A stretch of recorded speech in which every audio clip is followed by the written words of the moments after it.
O tema foi proposto aqui há 15 dias atrás pela Fernanda, né, do livro Huntley, né? Ela fez uma coletânea lá e propôs 3 temas, né? Então, como eu falei anteriormente, os 3 temas se transformou em 4, né? Eu peguei o primeiro: despertar da alma, das sombras da revolta ao acolhimento espiritual, das sombras da revolta à reconciliação com a lei divina. Revolta, todos nós ao longo das nossas vidas, né, passamos por problemas, por dificuldades. Quantas e quantas vezes nós também não nos revoltamos? Nos revoltamos com os nossos pais, com os nossos amigos, às vezes com os nossos filhos, com os nossos afetos, desafetos, e além disso nos revoltamos com Deus. Quantas vezes nós nos revoltamos com Deus, julgando, né, que tudo que nós estamos passando, Deus não olha por nós, né? Claro que Deus olha por nós. Tanto é que Ele olha por todos os nós, independente dos nossos erros, dos nossos acertos, das nossas lutas, das nossas dificuldades. Ele também olha, né, por aqueles também que partiram. Porque não é simplesmente porque a gente deixou o corpo físico que a gente vai se transformar em um anjinho de uma hora para outra. Nós levamos as nossas bagagens, as nossas dificuldades, as nossas revoltas. A dor desperta a alma, não desperta? Alguém já ouviu falar que a dor desperta a alma? Quantas pessoas, às vezes, num leito de dor ali, passando por dificuldades, né? Ele se aproxima de Deus. Ele se aproxima dos ensinamentos do Cristo. E se a gente partir também falar dos nossos irmãos, quantos e quantos irmãos na literatura espírita que a gente viu, né, lá do outro lado, né? Revoltosos, trevosos, revoltosos com Deus, revoltosos com tudo, porque lá também somos nós. É nós que estamos lá do outro lado, né? O que nós somos aqui, nós vamos levar também. A revolta, os aprendizados, o crescimento. A gente pode citar, né, André Luiz. André Luiz se julgou, né? Estava acima de tudo, né? E ele, para onde que ele foi? Ele foi para as zonas de sofrimento, né? De acordo com o ciclo vibracional dele. Quem é que pedia por ele? Ficou anos e anos pedindo por ele, né? A mãe dele. Até que num determinado momento a espiritualidade agiu. Claro que ela vai agir não porque a mãe pediu. Sim, a mãe pediu também. Mas ela vai agir no momento exato, quando aquele a quem as preces estão sendo dirigidas, igual a mãe de André Luiz, eram dirigidas a André Luiz. Em alguma coisa tocou ele e ele mesmo clamou, né, por socorro, né? Nós que clamamos por socorro, porque nós temos o nosso livre-arbítrio, né? Não é simplesmente uma imposição, simplesmente chegar lá e resgatar. Não, nós temos que clamar, nós temos que desejar. Porque há momentos em que perguntamos, por que isso aconteceu comigo? Todos nós aqui já perguntamos isso, né? Por que isso aconteceu comigo? Por que aconteceu? Eu caminhava de forma correta, eu fazia o bem. Não é porque simplesmente que eu estou fazendo o bem que as coisas não vão acontecer. Eu tenho passado a resgatar. Vai acontecer, mas pode acontecer no menor grau, né? Tem exemplos do Chico, né? Um determinado senhor era industrial, não sei se em São Paulo, em Uberaba. Ele tinha que perder um braço, mas ele era uma pessoa extremamente caridosa. O que ele perdeu? Ele perdeu alguns dedos só da mão. Houve uma ajuda, mas quem ajudou foi ele mesmo, né? Com a mudança, com a postura, com a dedicação ao bem. Onde está Deus? Quem aqui já me fez essa pergunta?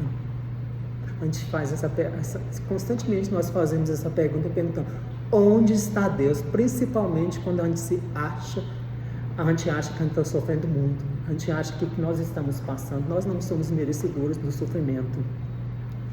Por que tanto sofrimento? Quantas vezes não perguntamos, por que tanto sofrimento? Qual o propósito desse sofrimento? O despertar da alma, das sombras da revolta ao acolhimento espiritual. Falaremos da revolta, do despertamento, da consciência, do acolhimento recebido pela espiritualidade superior e da reconciliação com a lei divina. A gente renasceu nessa vida para quê? O que vocês acham? Para evoluir. A gente não está reconciliando com alguma coisa? Nós estamos reconciliando com aqueles que estão do nosso lado, reconciliando com os nossos afetos, que nos nossos afetos também, provavelmente, eles nos feriram, né? E nós também ferimos eles, né?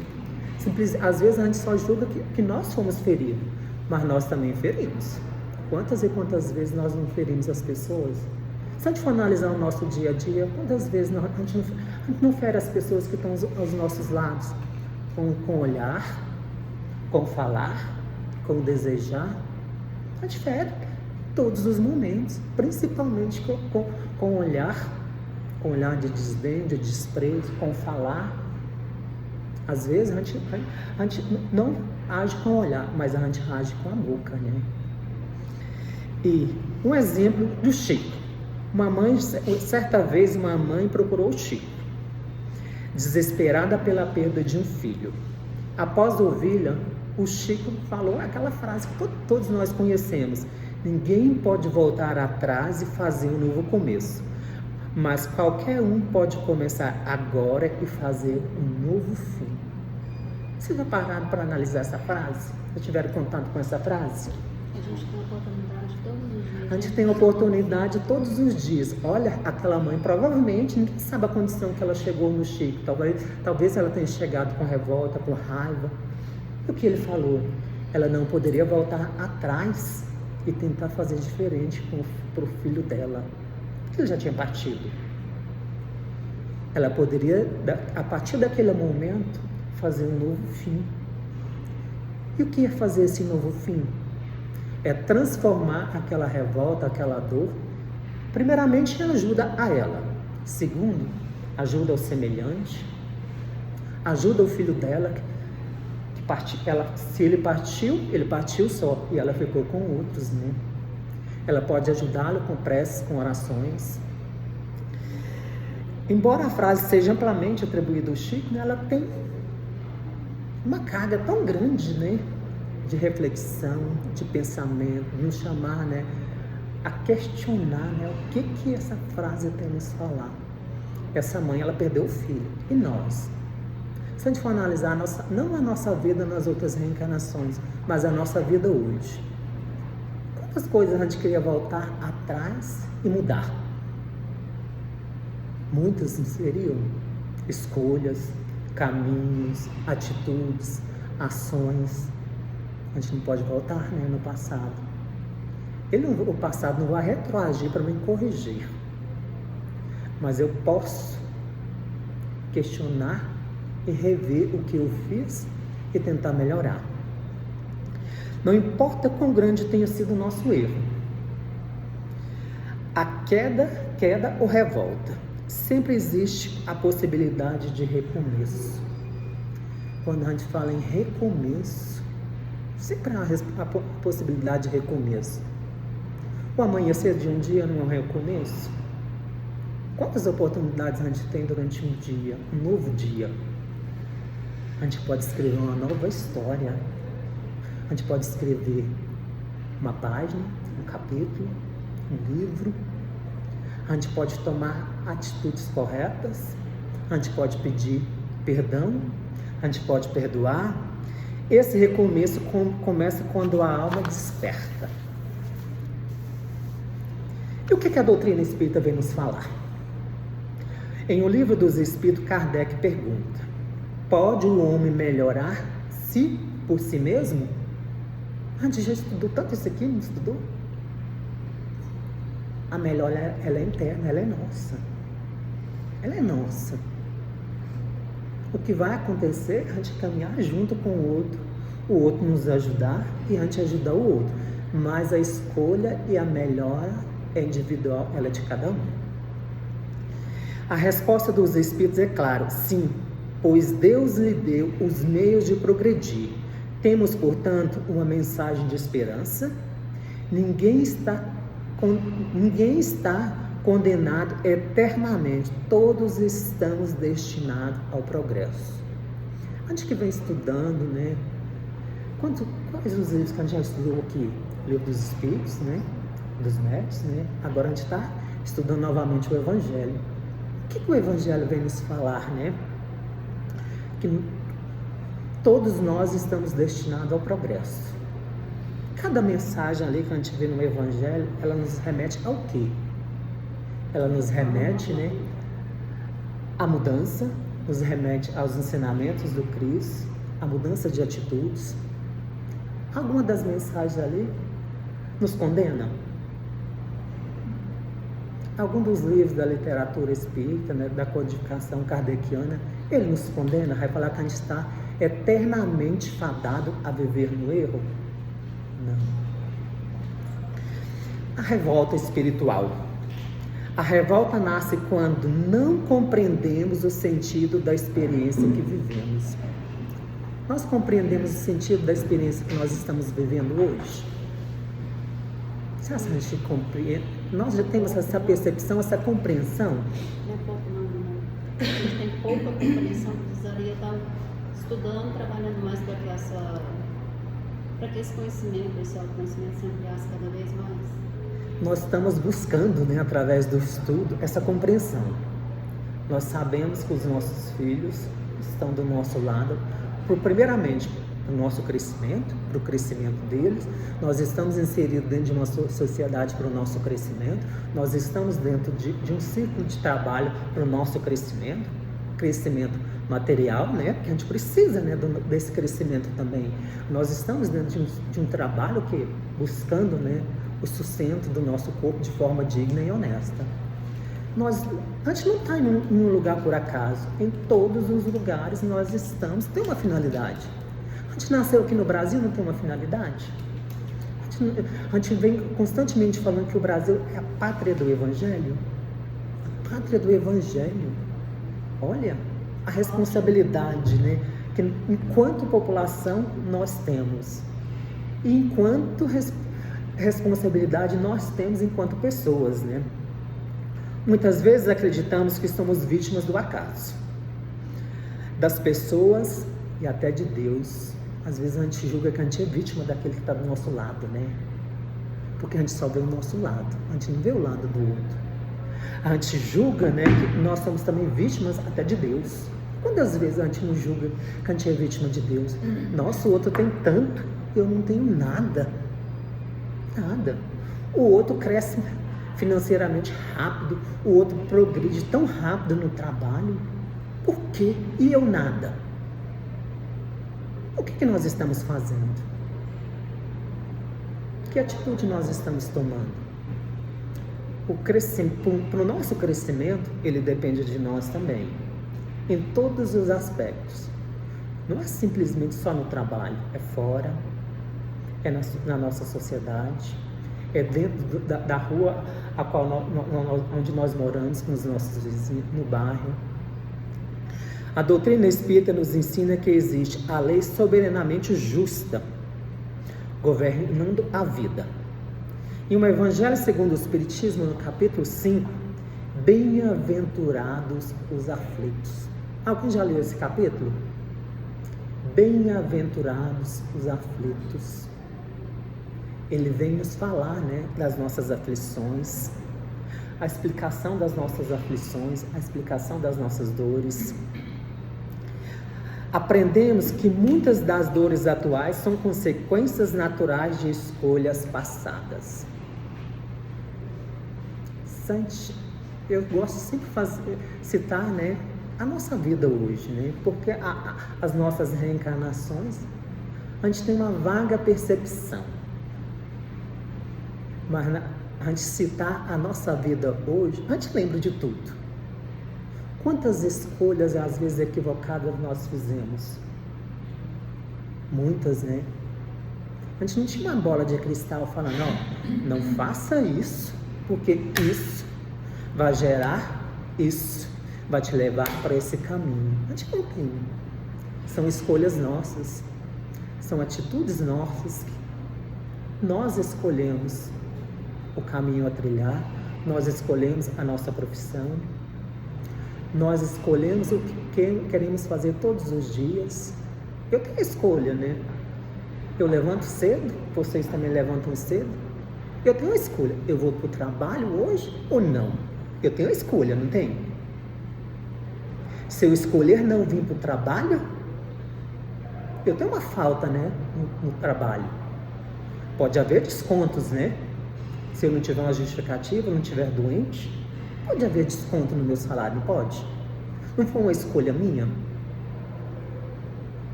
Nós escolhemos fazer tudo todos os dias, ou para o bem ou para o mal. E ainda, né, retornando ao capítulo, ali aprendemos que muitas das nossas dores atuais, né, como eu falei anteriormente, são consequências naturais das nossas escolhas. Não se trata de castigo. É escolha nossa. Não se trata de... Trata-se de educação espiritual. Quando a gente fala em educação espiritual, a reencarnação, o que vocês acham? É um castigo ou uma reeducação espiritual?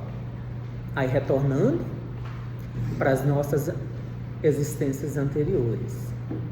A nossa reencarnação é uma educação espiritual. Viemos nos reeducar, nos harmonizar com aqueles que estão do nosso lado, nos harmonizarmos, né, conosco mesmo, né? Porque às vezes a gente fala em perdão, né? Às vezes, quantas vezes nós não nos perdoamos, né? Por atos e ações que nós fazemos também.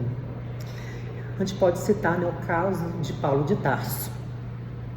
Antes de se tornar Paulo, o apóstolo dos gentios, Saulo era um homem endurecido, rico, tinha muito conhecimento, perseguia os cristãos,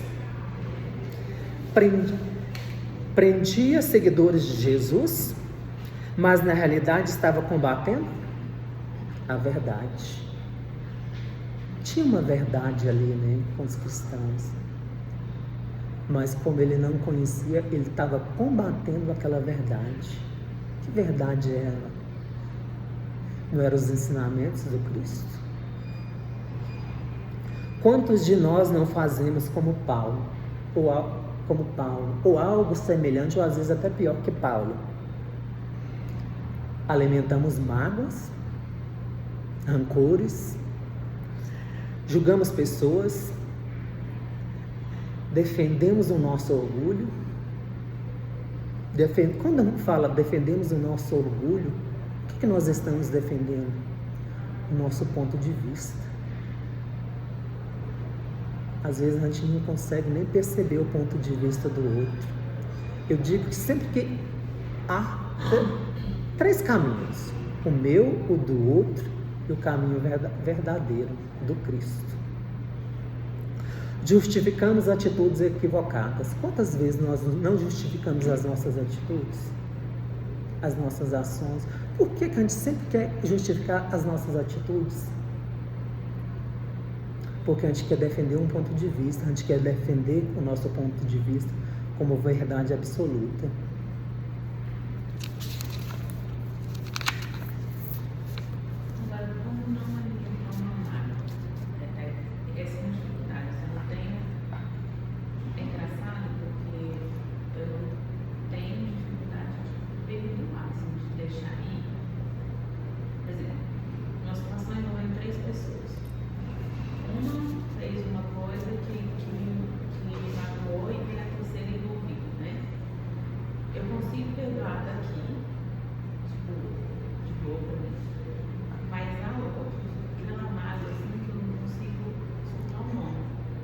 Eu posso dizer para você, né, como a gente sempre falou aqui, né, a gente sempre fala, não sei se nos últimos estudos nossos, a gente falou do crivo das 3 peneiras.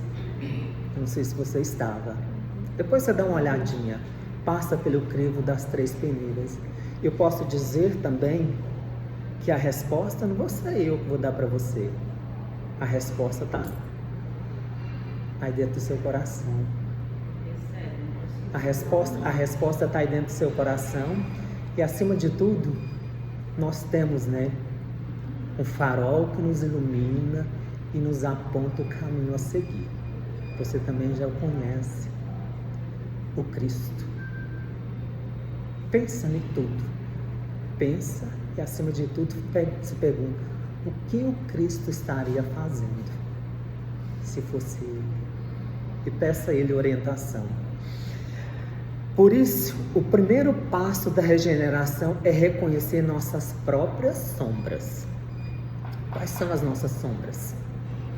O que nós carregamos conosco? O despertar da nossa consciência. Toda transformação começa no despertar. Eu vou citar 3 despertar aqui. Como eu falei anteriormente, Saulo.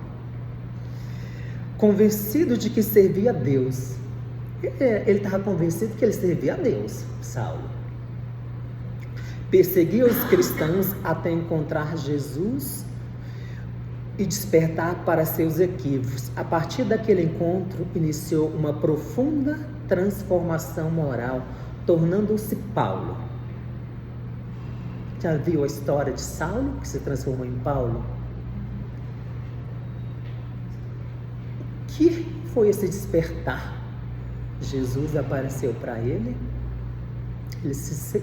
A luminosidade do Cristo era tanta que ele ficou cego. E quem o acolheu? Um daqueles que Jesus mandou. E ainda, Paulo, um dos maiores divulgadores do Evangelho. Quando você lê sobre Paulo, você lê todos os atos, as ações dele enquanto Paulo. Ele foi de encontro a tudo que ele acreditava. Ele foi de encontro a uma sociedade em que ele era o soberano, né? Rico, poder. Paulo encontrou em Cristo o que muitos espíritos em processo de regeneração procuram: a oportunidade de mudar, reparar e recomeçar. Mudar, reparar e recomeçar. E ainda, aquela passagem, né, de Paulo, em Paulo, primeiro aos Coríntios, né, 13, nos apresenta a síntese do amor verdadeiro. Eu falo que é uma das partes mais bonitas que retrata o amor. Ainda que eu fale as linguagens dos homens e dos anjos, se não tiver amor, serei como o sino que soa ou como o prato que retine. Aí o finalzinho, né, uma parte que eu achei também muito bonita. Ainda que eu dê aos pobres tudo o que possuo e entregue o meu corpo para ser queimado, se não tiver amor, nada disso valerá. Aqui ele nos fala, né, entregar aos pobres a caridade, a fraternidade.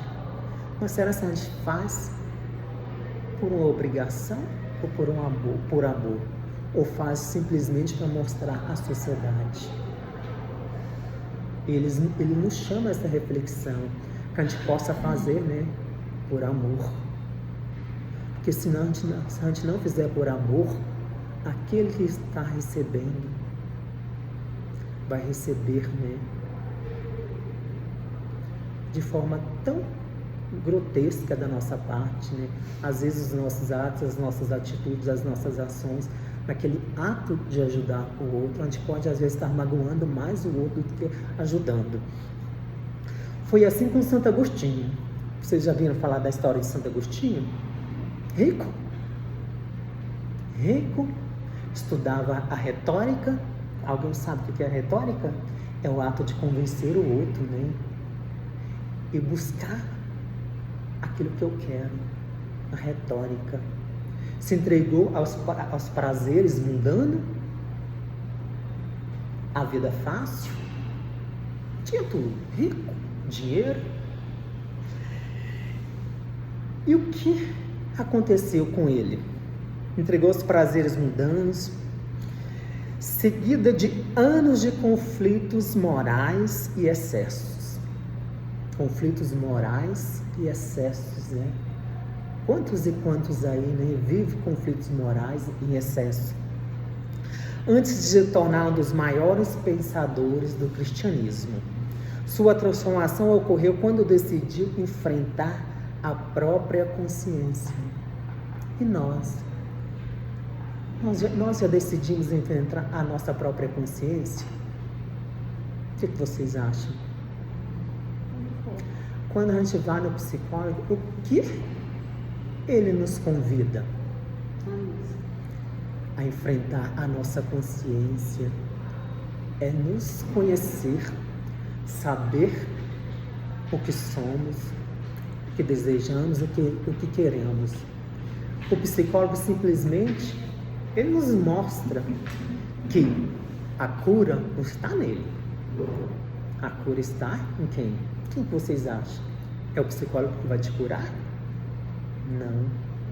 Somos nós mesmos que vamos nos curar.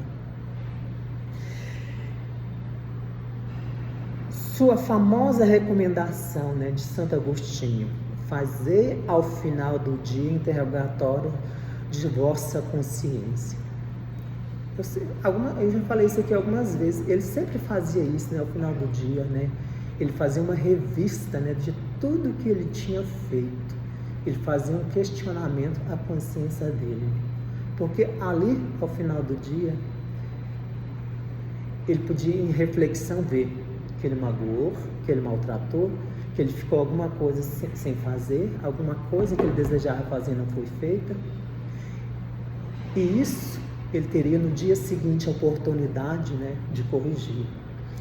Foi assim com Maria de Magdala, ou simplesmente Maria Madalena. Todos aqui já ouviram falar, né, de Maria Madalena, né? Um sinônimo de transformação. Foi a primeira que viu o Cristo, né, ressuscitado. Ela o acompanhou até o último momento ao lado de Maria, né? Ela esteve à frente do Cristo no momento da crucificação. Ela esteve junto de Maria, amparando Maria. Maria representa aqueles que cometem equívocos graves em sua marcha evolutiva. Nós cometemos equívocos, não cometemos? Todos os dias nós cometemos equívocos nas nossas vidas. No trabalho, na família, no trânsito, no dia a dia. Equívocos conosco mesmo. A gente não precisa ir longe, falar que a gente está cometendo equívoco com o outro. Conosco. Era vista pela sociedade como alguém moralmente comprometida e muitos a condenavam. Jesus, porém, enxergou além de seus erros. Ele também, né, Jesus nos enxerga, né, além dos nossos erros. Jesus, Deus nos enxerga além dos nossos erros. Vem, né, o grande potencial que nós temos. Ele não vê o meu orgulho, a minha soberba, a minha vaidade, a minha arrogância. Ele vê além dos meus erros. O acolhimento do Cristo permitiu, né, a Maria sua profunda transformação moral e espiritual. Maria encontrou nele o que muitos espíritos revoltosos procuram: uma oportunidade de recomeço. Nós não procuramos no Cristo todos os dias uma oportunidade de recomeço? Nas nossas preces, nos nossos pedidos, no pedido, né, para nos fortalecer todos os dias. A gente pede a Ele, né, oportunidade todos os dias de recomeço. Encontrou no Cristo o que muitos espíritos revoltados procuram: a oportunidade, né, como eu falei, de recomeço. Foi assim conosco em algum momento de nossas vidas? Sempre, né? Chega uma hora em que a consciência fala muito alto, né? A consciência nos cobra, né? Não cobra. A gente pode fazer tudo, mas em determinado momento a nossa consciência nos cobra. Você agiu de forma correta? Era isso que você tinha que fazer? Era essa atitude que você tinha que tomar? Eu falo em todos os aspectos, até nas nossas ações no trabalho, naquilo que nós estamos fazendo, nas nossas atividades, também. Não é só nessa parte espiritual, é na parte do dia a dia, na nossa parte moral, na nossa parte profissional. Eu tomei a melhor atitude? Eu fiz o melhor? O espírito começa a perceber: eu preciso mudar. Nós tomamos essa atitude, eu preciso mudar. quando nós reencarnamos, quando nós estávamos ali do lado dos nossos mentores espirituais, programando a nossa reencarnação. Eu preciso mudar.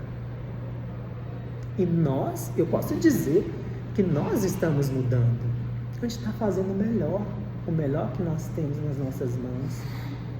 Nós estamos tentando tomar as melhores atitudes, as melhores ações. Nós estamos procurando conhecer aquilo que foi nos apresentado, né, ao longo das nossas reencarnações, os ensinamentos do Cristo. Nós estamos tentando assimilar. Quando nós sentamos aqui, né, a cada quinta-feira, né, para lermos, né, os ensinamentos do Cristo, compartilhar um com os outros os ensinamentos, que nós estamos crescendo. Não posso continuar assim. Preciso rever minhas atitudes. A gente fala isso sempre. Eu preciso rever as minhas atitudes, as minhas ações, com meu filho, com a minha esposa, com meu marido, principalmente com os nossos filhos. Temos muito a ensinar, mas também temos muito a aprender com eles. Não vieram de graça ser nossos filhos, vieram nos ensinar a amar e também ensinarmos, né, a eles a amar. Vieram aprender conosco a parte moral e também aprendemos com ele a parte moral. Esse é o início da reforma íntima. Já ouviram falar da reforma íntima? Vocês acham que ela vai acontecer como um milagre? Ela vai acontecer de uma hora para outra? Como que vocês acham que a reforma íntima ela acontece? Com pequenas atitudes, com pequenos gestos, com pequenas ações. É o que a gente falou, né? Acho que em uma aula anterior aqui, é a construção de uma base sólida. As casas religiosas, os centros espíritas, se por caso vocês estejam dentro de um centro espírita, ele começou grande. Não foi, começou como o ideal de um grupo, de uma pessoa. Primeiro momento, talvez uma casa, um cômodo alugado, depois conseguir um terreno, depois um pequeno barraco, um cômodo, 2, 3, até se transformar o que são hoje os centros espíritas. Precisam construir as bases, né? Nós estamos construindo as nossas bases. Muitas pessoas acreditam que reforma íntima significa se tornar perfeito. A perfeição, ela não nasce de uma hora para outra. Como eu falei, pequenas atitudes, pequenas ações. Reforma íntima significa observar-se diariamente e perguntar: estou sendo mais paciente? Nós estamos sendo mais pacientes? Estou mais tolerante? Tenho sido mais humilde? Estou cultivando o perdão? E também eu falo aquela: estou pedindo perdão? Porque às vezes o nosso orgulho, né, nos prende também a perdoar e também a pedir perdão, ou desculpa, né? A verdadeira transformação acontece nos detalhes. Ninguém muda de uma vez, como eu falei. Mudamos um pensamento de cada vez, uma atitude de cada vez, uma escolha de cada vez. Quantas escolhas de cada vez nós fizemos para chegar a ser quem nós somos hoje? Uma escolha de cada vez. A lei de ação e reação. Na obra, né, Ação e Reação, André Luiz explica que todos os nossos pensamentos, sentimentos e ações produzem consequências. Tudo existe uma ação e uma reação. Tudo que a gente olhar aí fora. Se eu pegar 2 tijolos, colocar uma massa de concreto entre eles, eu criei uma ação, não criei uma ação? E a reação? O que vai acontecer com aqueles 2 tijolos? Vamos se unir na natureza. existe uma ação e uma reação. Quando a gente olha aí, quantos de vocês aí teve a oportunidade de viajar pelo interior, nasceu no interior, onde antes existia um riacho, um veio de água, hoje seco, não é? Lagoas, houve uma reação, a natureza devolveu. Qual foi a reação? A água secar, em consequência o quê? Do desmatamento desenfreado, né? Tudo que fazemos retorna a nós. Tudo que nós fazemos retorna a nós. Tudo. Se a gente parar ao final do dia, fechar os nossos olhos e começar a pensar a nossa vida. Desde aquele momento que a gente começou a ter percepção, né, do mundo até hoje. Tudo que fizemos retornou até nós. Buscamos o quê? Não foi o conhecimento? Aprendemos a ler, a decifrar, né, um vasto mundo, né, através das letras. Buscamos, né, a nossa profissão acadêmica, através do estudo, passamos em um concurso, estamos trabalhando, tudo retornou de acordo com as nossas ações, com as nossas atitudes. Isso, a parte boa. E a parte ruim? Que a gente fez?